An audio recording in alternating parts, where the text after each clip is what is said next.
Now, change our focus a little bit.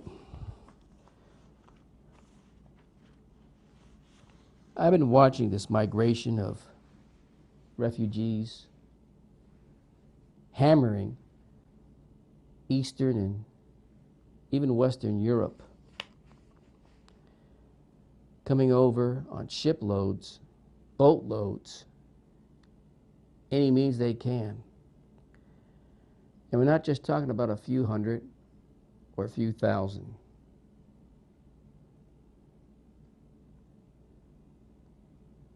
It's a massive migration. I'm going to read you an article or two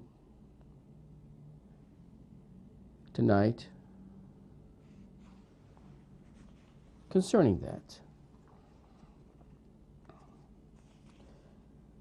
This first article reads, hardly 2 years ago, at the beginning of the ISIS, Islamic State of Iraq and al-Shams, its leader Abu al-Baghdadi declared loud and clear that if ISIS cannot defeat the West by military means, they will overrun it with jihadists.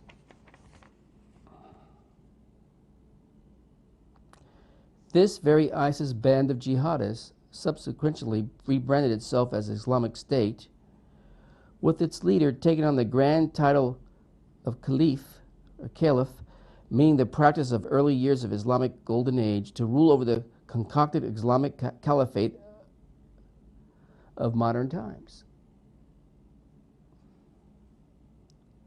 Remember, our president here in the United States of America, at the early stages of Islamic State being formed, called it the JV League,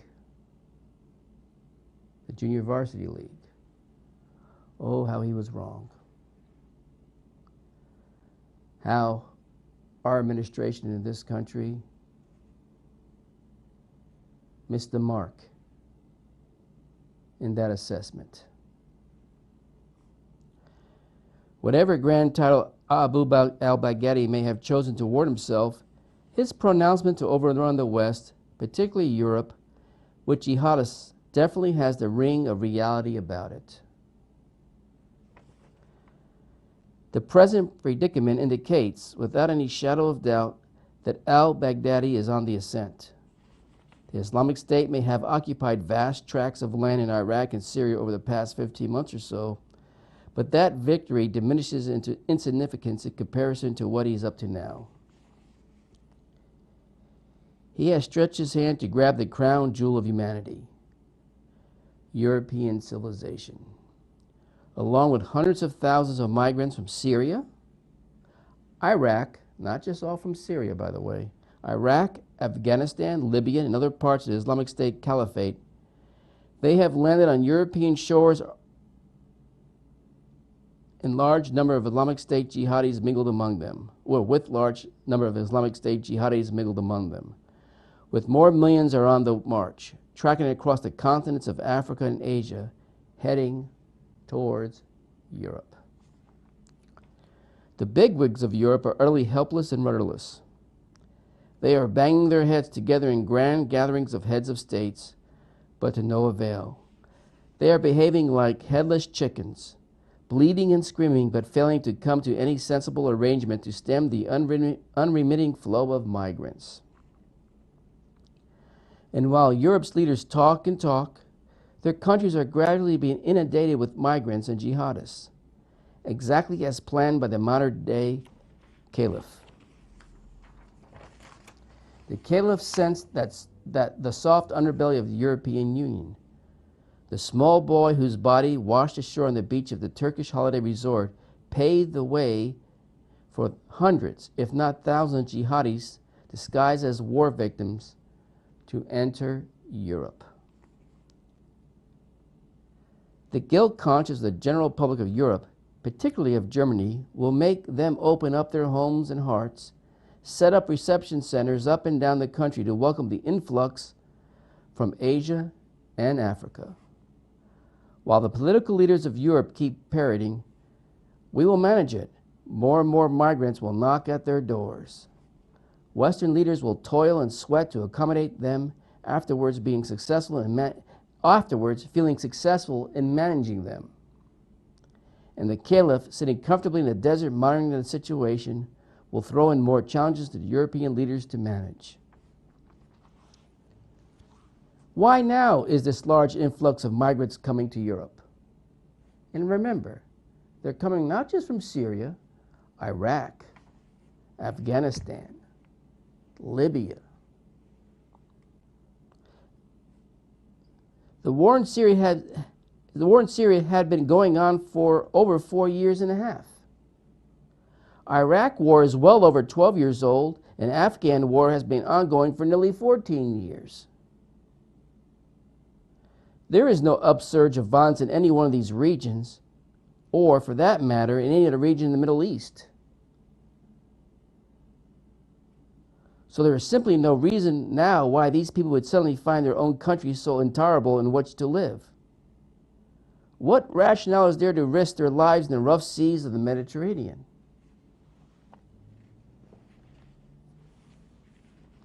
What made, in other words, hundreds of thousands of people to decide, okay, let's just now go?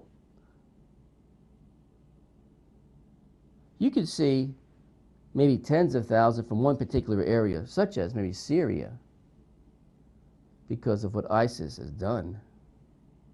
The Kurds are fighting back, and they're having some success in northern Iraq, along with the Shiite militias that runs the Iraqi government now, which my opinion is no better than, for now and in the future, than any other of these jihadi groups that are trying to gain control.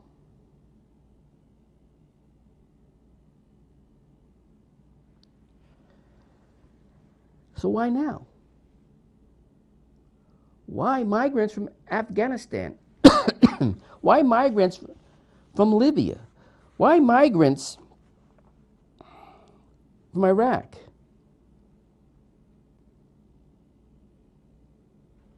And other locations? Why now? And it's a coordinated effort.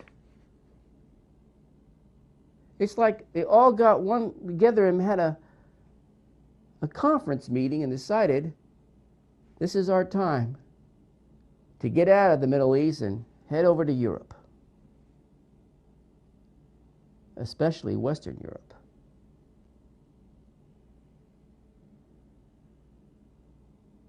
Like I said, it'd be more understandable if it was just maybe some pockets of it.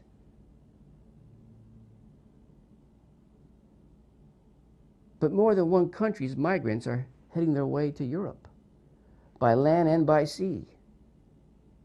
Why now? Well, I agree with this particular author that it is a coordinated effort. It's a plan. I'm not saying every one of these migrants are jihadists, obviously not. But there's going to be enough of them mixed in with the mob. And hell is coming with them. Demonic-inspired jihadis to wreak havoc on Goose in a New Day Europeans. And not just Europeans.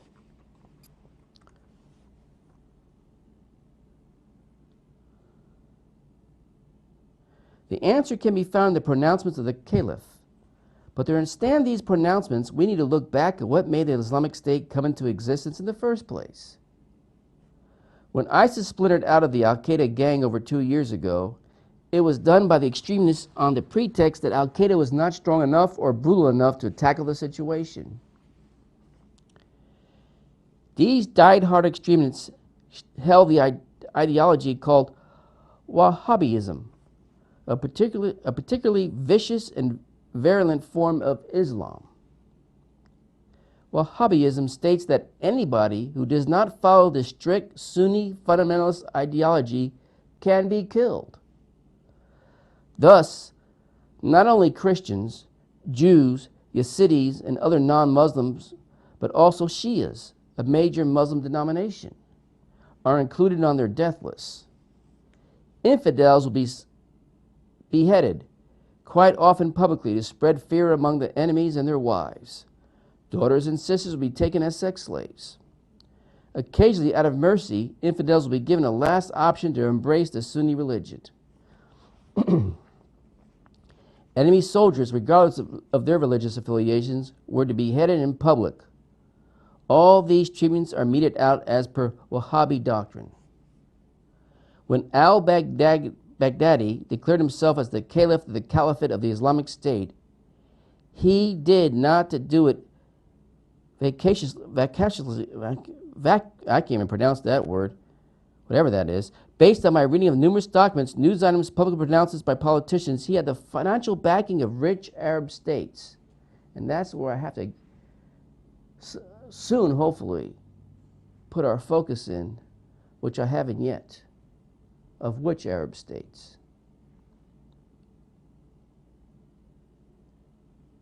Based on the reading of numerous documents, news items, public pronouncements by politicians, he had the financial backing of rich Arab states, in particular Saudi Arabia and Qatar. Now, I'm going to be spending some time, maybe before the end of this year, but definitely next year, on Saudi Arabia.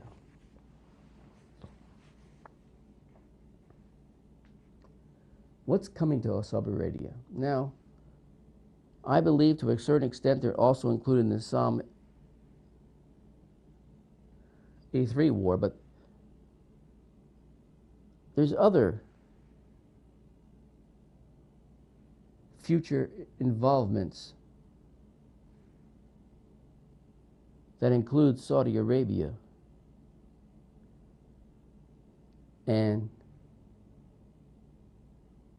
what's coming and how God will deal with Saudi Arabia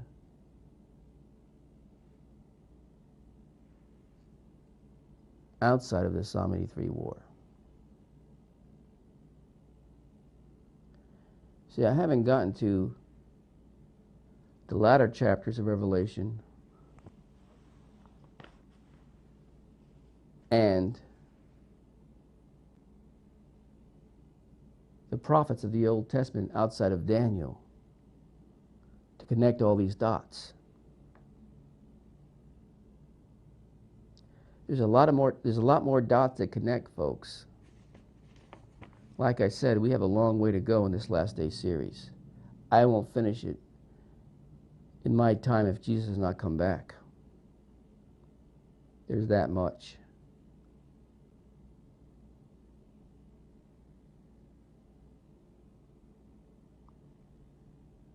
Are you serious? I'm dead serious.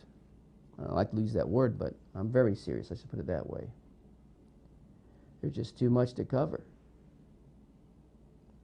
And there's still things that I have to go back and fill in more details.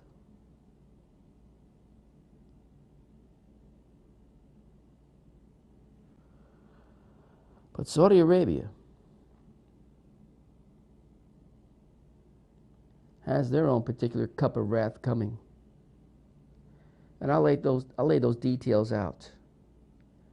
And who's involved? Who's involved?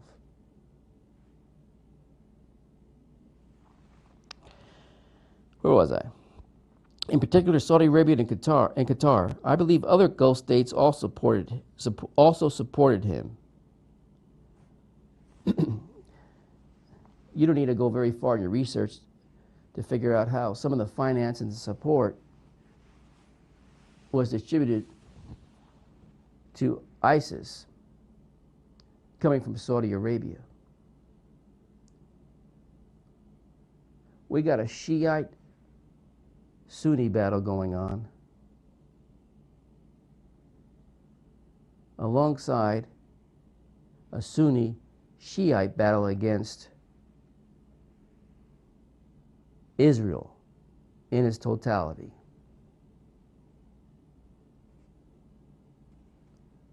Something's got to give. I believe other Gulf states also supported him, but more covertly. Al-Baghdadi had a vicious band of jihadists, far more ferocious and monstrous than Al-Qaeda, drawn from various parts of the world. Military support and hardware also came from Arab states, overtly and covertly. When the Islamic State started overrunning Iraqi outposts, towns, and cities, Iraqi soldiers just dropped their arms and surrendered lock, stock, and barrel. The Islamic State was thus able to acquire a large cache of arms and military hardware without even a fight. They occupied town after town, military barracks, oil fields, etc. Success bred success. At one stage, near the end of the last year, the Islamic State was on the verge of overrunning Baghdad itself, and at the same time taking over the whole of Syria. However, their success was halted a bit by American and British bombing, and now Russian bombing. Will that be enough? I'm telling you, no, it's not going to be enough. Bombing from the skies is not going to be enough. And sending 50 or 1,500 or 1,000, or even shooting missiles from battleships from the Mediterranean is not going to be enough. But the caliph has not been occupied solely with military conquest. He started to establish his caliphate politically also. He gradually set up a new Islamic state, wilayats, which are called provinces, as they used to be called in the golden age of Islam. The Islamic State leader in the Sinai Peninsula was one of the first to declare allegiance to al-Baghdadi's caliphate. Amazing. This was written before what we've seen in the last few days, what happened in the Sinai Peninsula. A Russian jet going down. And the last I heard, they're leaning more towards terrorism. Someone either more than likely planted a bomb big enough to explode in certain areas near the fuselage of the plane to cause its destruction midair and obviously the crash.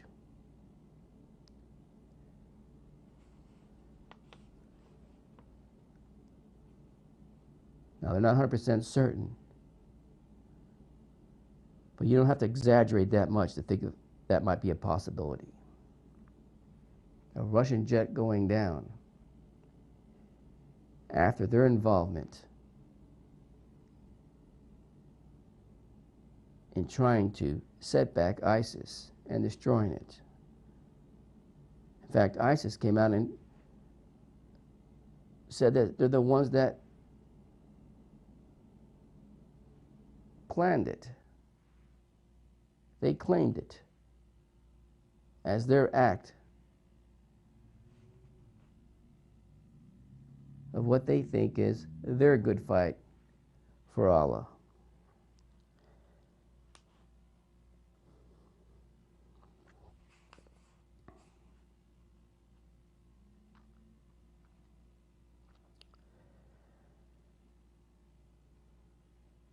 The Islamic State leader in the Sinai Peninsula was one of the first to declare allegiance to al-Baghdadi's caliphate. The Libyan branch had 3 wilayats, dividing the country into 3 distinct regions. Each was headed by an Islamic State leader. The January 27, 2015 attack on the Corinthia Hotel in Tripoli, which left 5 foreigners dead, was a show of barbaric commitment of this franchise branch. Al-Qaeda's North Africa branch pledged allegiance to the Islamic State and became the Caliphate's Algerian province. The Pakistan Taliban commander, Hafiz Saeed Khan, pledged his allegiance and became the Islamic State leader of the Khorasan province, covering Afghanistan. Pakistan and nearby lands, meaning certain sections of Iran, also are included. Nigeria's Boko Haram became the West African province of the Islamic State.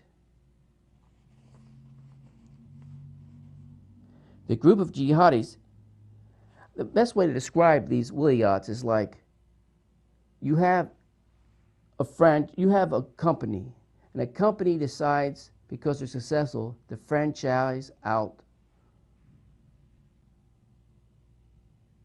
beyond its original location. So you have people that are interested in whatever location around the world or whatever country you're on to buy into the franchise, so they could take that particular territory where they're at and be attached to the original owners of what now is a conglomerate of franchise. That's what a wilayat is. And it's happening. It's happening in Malaysia. It's all over Malaysia. It's happening in Afghanistan, Pakistan, across northern Africa. Many different locations. ISIS is spreading. Nigeria's Boko Haram became the West African province of the Islamic State. The group of jihadis who attacked the Bardo Museum in Tunis on March 18, 2015 has also pledged allegiance to the Islamic State. The militants in the Russian republics of Chechnya, Dagestan, Ingustia, wherever that is, and Kabardino-Balkaria became the Caucasus province under the Dagestan's rebel leader Rustem al-Sirdarov. The barbaric and cowardly Islamists who killed a number of unarmed secularists and foreigners in Bangladesh did so in order to establish their credentials as vicious jihadists, so they could be accorded an Islamic State wilayat in Bangladesh. All these demarcations of providence and subsequent assignments of Islamic State leaders show that there is a sleek administrative setup to carry out the central Islamic State directives under the supervision of the Caliph. It's become not just a local organization, friend. It's widespread. Almost half the globe across that 33rd parallel line.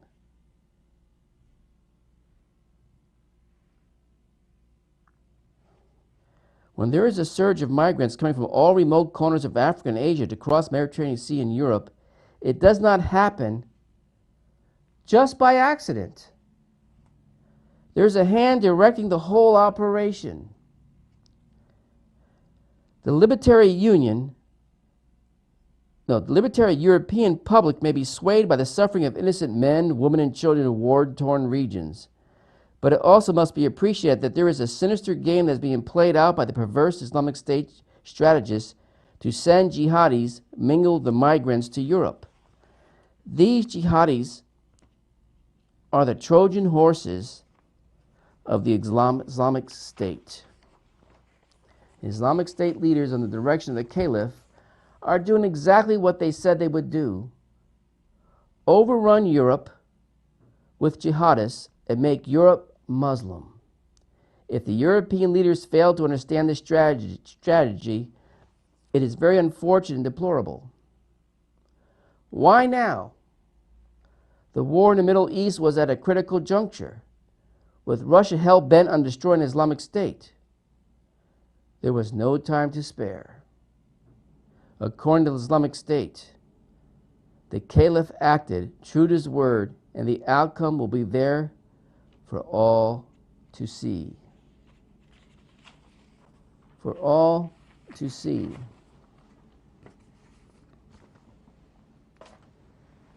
The pressure is building, folks. It's coming from every direction. Turkey's leader is hell-bent of reestablishing the Ottoman Empire once again. And eventually he'll make his move. And that's when we'll be at the Magog time of war. Whether it's this present individual that runs the country, or some future, Turkey will make its move. Iran's going to make its move along with Turkey. Iran is building up confidence, mostly because of what the West has done or not done and allow Iran to accomplish. But it's a false confidence. The floor will drop from them, and they have a rude awakening also.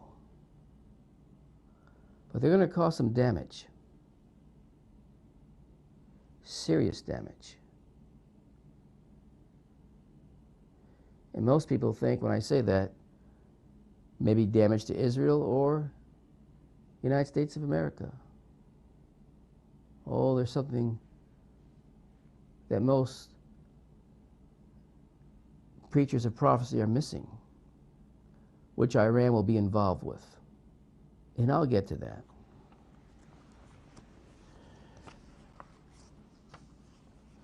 Here's another article. ISIS will eventually gain and use weapons of mass destruction. The Islamic State will acquire and use weapons of mass destruction, according to the former head of the British Army nuclear team. Well, how can they? They're not developing anything. They got enough sympathizers.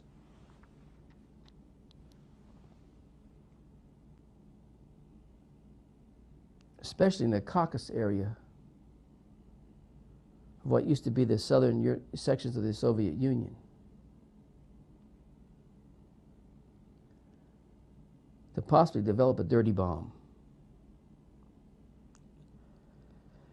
Dr. Hamish de Britton Gordon was formerly commander of British Chemical, Biological, Radiological, and Nuclear Regiment. He told the Global Resilience Conference in London, it is only a matter of time before ISIS launches an attack on a major city with weapons of mass destruction.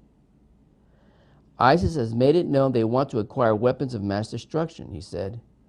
They run a sophisticated and successful psychological warfare campaign and are now basing that on CBRN weaponry, the ultimate weapon in the terrorist arsenal. According to Gordon, the Islamic State already possesses chemical weapons such as mustard gas. They also have limited amounts of an unenriched uranium. Quote, the uranium they have is not weaponized, end quote, Gordon said. But, quote, but we know ISIS have recruited scientists to develop chemical and nuclear weapons, end quote. They are also known to be attempting to purchase weapons-grade uranium through smugglers in Eastern Europe. The FBI has foiled 4 such plots so far. But what if there's more than 4? But they only caught 4.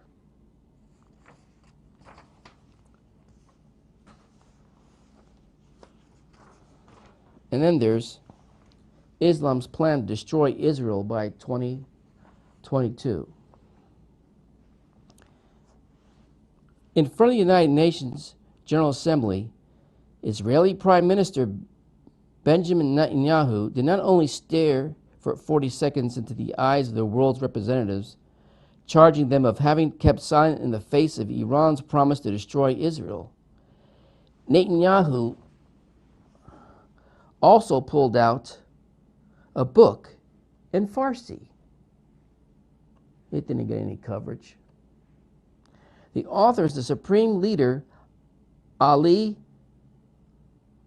Khamenei, and he writes that within 25 years, there will be no more Israel. There is a date recurring obsessively in the proclamations of the leaders of the Arab Islamic world. That date is 2022. It is a year that they have reserved for the end of Israel. By 2022, possibly earlier, Israel will be destroyed. Has just said Hassan Azgadi of Iran's Supreme Council for the Revolution, the right arm of Khamenei.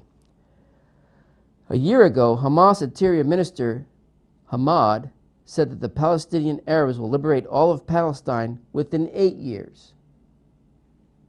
So in 2022, last made an interview on Lebanese channel on NBN TV. The imam of the Mosque of El Quds in Sidon, Mair Hamoud, said that according to the calculations based on the Quran, the end of Israel will be in 2022. Sheikh Ahmed Yassin, the founder of Hamas, shared the same vision. Another Iranian book published earlier this year and based in the occult sciences, interpretation of the Quran and mathematical calculations said Israel will be destroyed in 2022. Recently, the Islamic State published a book stating that the beginning of the end of Israel will be in 2022, 2 years after the fall of Rome, the symbol of Christianity. 2 years after the fall of Rome, the symbol of Christianity.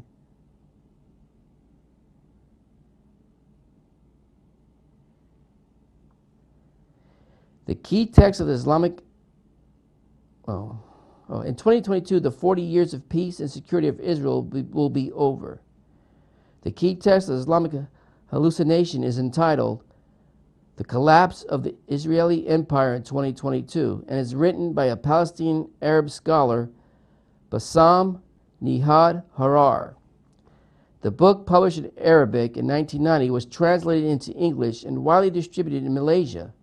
Since then, it is a bestseller in the Arab Islamic world. A date, that of 2022, which has almost become a legend.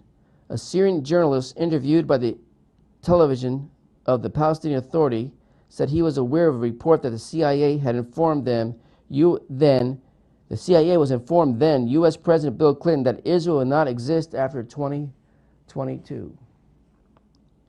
The problem is that the Arab Islamic world, from the Iranian nuclear weapons threat to the Palestinian Arabs, stabbings and stonings, is working hard to make these fantasies true.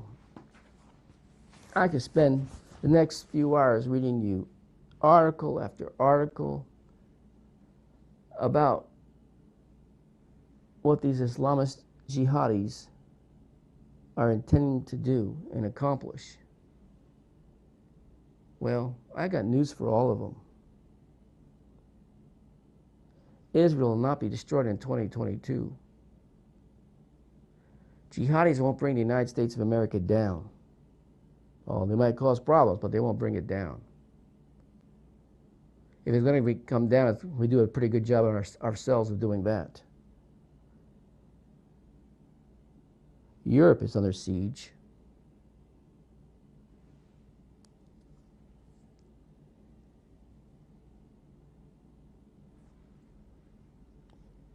And don't be too surprised. NATO gets involved in the future, headed by the United States of America, to rescue Europe. See, chapters I've not really got into yet in the Old Testament. And this is one of many. If you go to Jeremiah 51. Jeremiah 51, actually leading up to 51 and 50, is referring to the people of Babylon. And these chapters have a dual prophecy. A prophecy that Jeremiah was given to the very near future of Israel of his day and what would happen to them. But they're also mixed into those prophecies are future prophecies that still haven't taken place. And like or lump it, no matter what administration we have in the White House, let me tell you, whether it's Democratic or Republicans,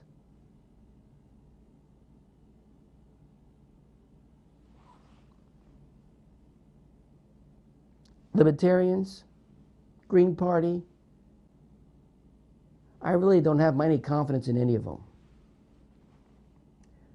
And the reason why I base that is because I see things through God's Word, not what happens in Washington or any other state level bureaucracy.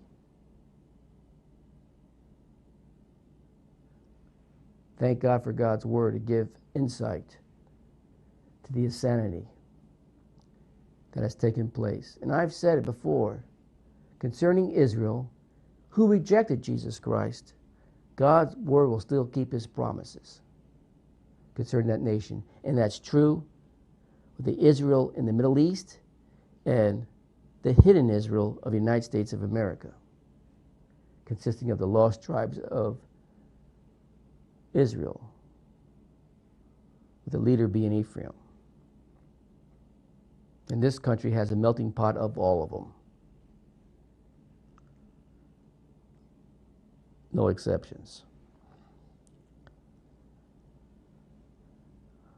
Whatever fools in Washington, or fools that think they have things under control their way, are greatly mistaken. My opinion, the elections are a big waste of time.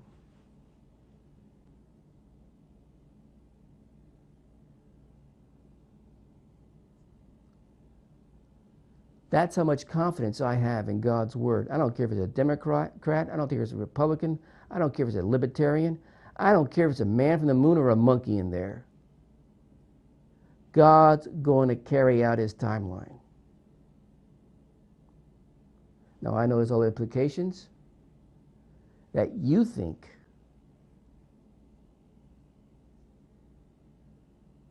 that has some value depending on your vote and who you vote for, mostly because of economical situations this country faces and other issues. But those are secondary issues, my friend. If we truly live in these last days,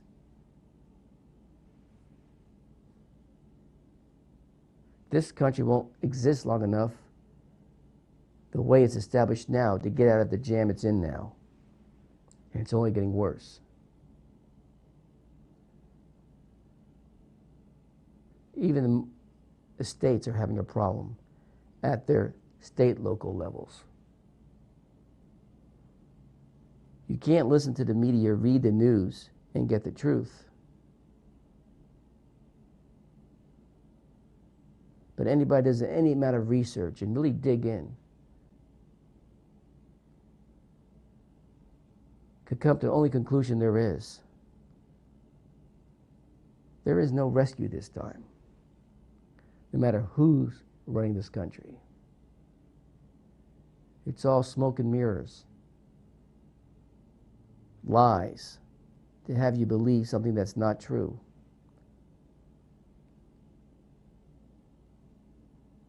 And the hope that anarchy does not leash out and take matters in their own hands. As I said, this country is facing difficult times, but nothing compared to the bigger picture of what's coming down as God's wrath continues to be poured out.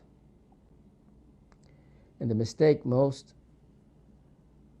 prophecy teachers make is they try to take prophecies that are in the Bible and take them out of the Middle East. You can't do that, except for one nation. The battle axe, Ephraim. That's it. Why do you think they called Israel the little Satan and the United States of America the great Satan?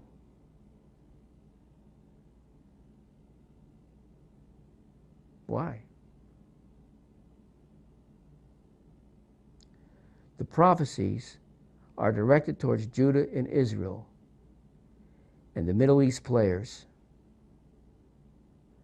that are determined to destroy these countries. God will have the last word. But you look it through as Jeremiah 51. It talks about how God will rescue Israel toward the latter of the chapter. But at the beginning of the chapter, it starts referring to God's judgment upon Babylon. And of course, as soon as I say Babylon, most people think what's left Yes, Saddam Hussein tried to rebuild Babylon to its historical look, but it's deserted. Whatever he did there, it's deserted for pretty much what I've researched out, and there's nothing really going on there with any significance. And Babylon is not the present cities that exist in Iraq, including its capital city. Well, then where is Babylon located? Which one?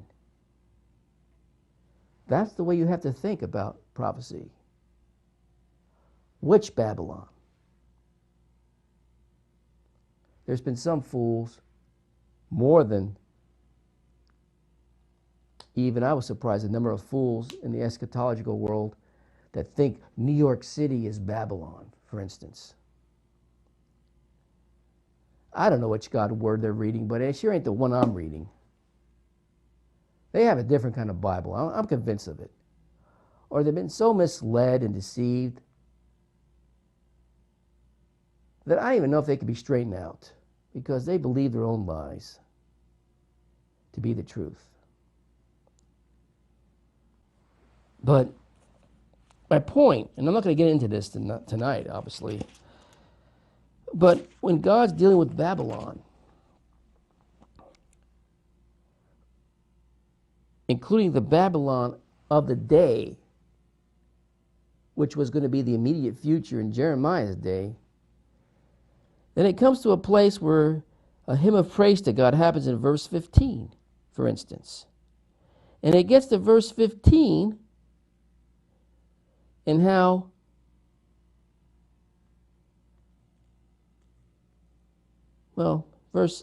not 15, but starting with verse 15, and it gets to verse 19. The portion of Jacob is not like them, for he is the form of all things, and Israel is the rod of his inheritance. The Lord of hosts is his name. And once again, this isn't the Israel that Jeremiah is referring to that's there in the Middle East now, because Jeremiah knew how to make the distinction. You go back to verse 5, for Israel had not been forsaken, nor Judah. He knew the difference of the two.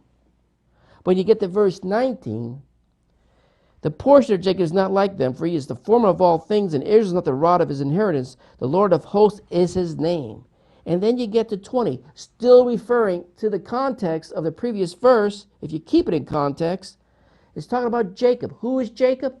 The lost tribes of the children of Israel, with Ephraim as its fierce head tribe. Thou art my battle axe in verse 20, and weapons of war, for with thee, a better translation, for by thee, I will break in pieces the nations, and with thee I will destroy kingdoms. He's talking about nations, he's talking about kingdoms. But the context of this whole chapter and the previous chapter, for most of it, is Babylon.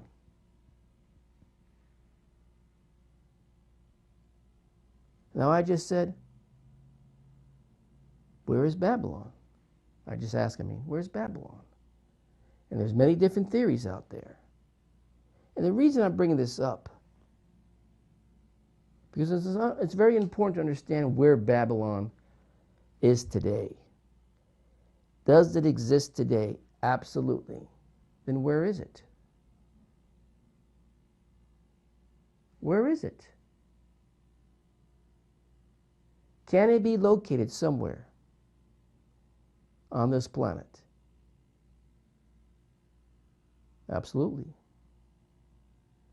And who's going to be the battle axe and weapons of war?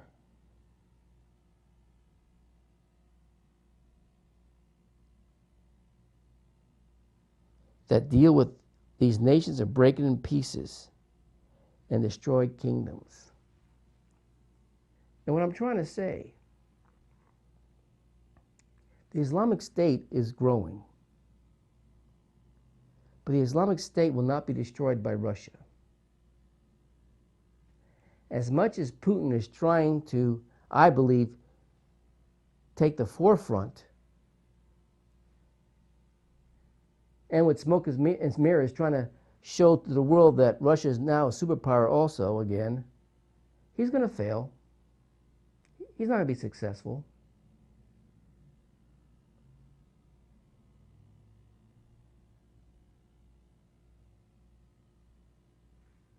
In fact, as the last 2 days, we start stepping up our bombing, and I think it's going to take more than that, in the skies of Syria and Iraq.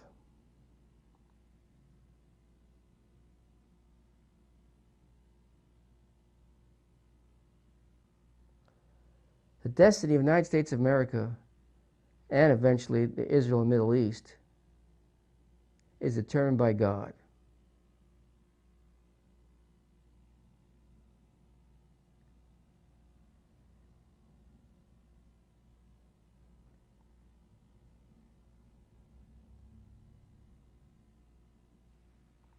Is determined by God.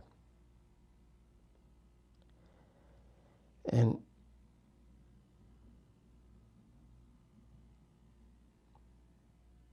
the players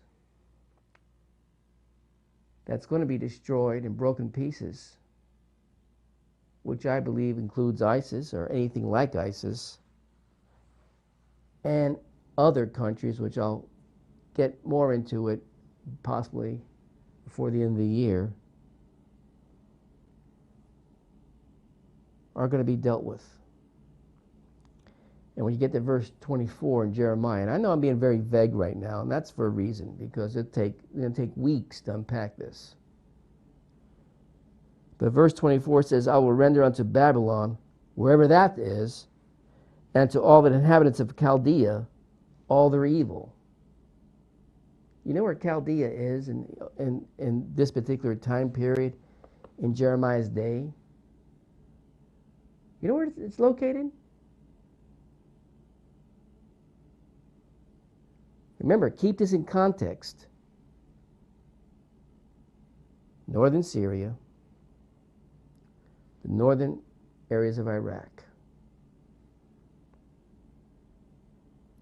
So now, we have a different picture being painted. The areas that ISIS is claiming as their territory, plus Babylon, is going to be dealt with. How interesting. How interesting, isn't it?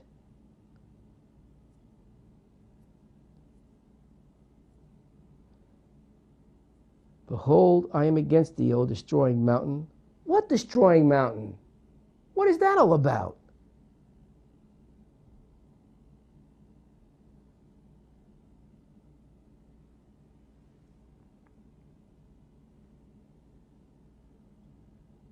So much to cover, so little time. Are you interested?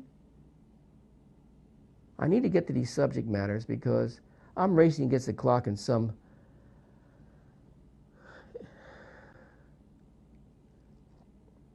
events that are happening that I have to get there, hopefully first, before it does happen.